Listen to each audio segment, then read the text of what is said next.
So this one's a little happier. Not that much happier.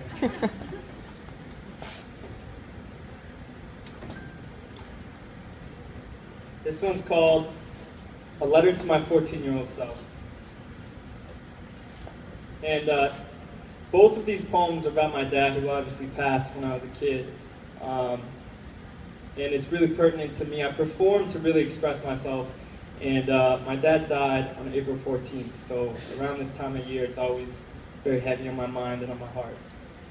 So this is called A Letter to My 14-Year-Old Self.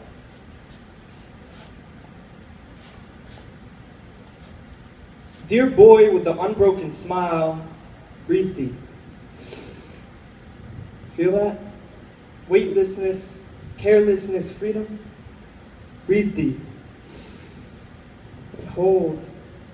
Hold, hold. Never forget this moment, this feeling, this breath.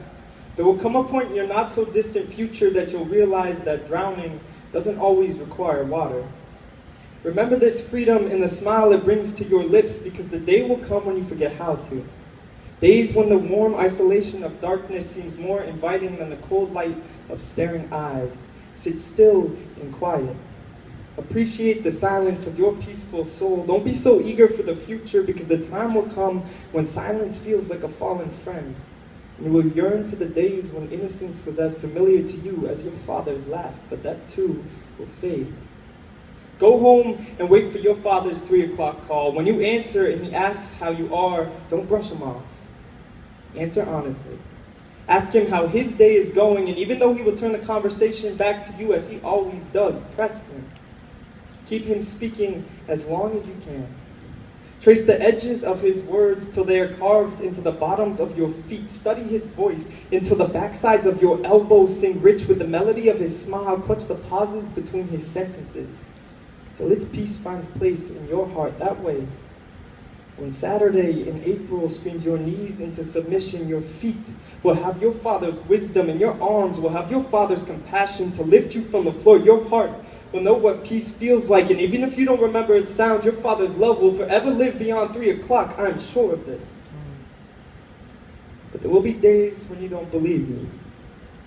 Days when your father's picture will seem as lifeless as the heart that pounds inside your chest. Days when you will wish to return to a time that you weren't afraid of front doors closing or phone calls before lunch. On days like that, call your mother. Remind yourself what strength sounds like in the sweet accent of her familiar voice. See a movie with your brothers. Laugh with them till darkness is chased from the dark corners of your psyche. Wander the streets of your father's city, of your city. Dance among the footsteps of its people till you remember what it's like to be invisible.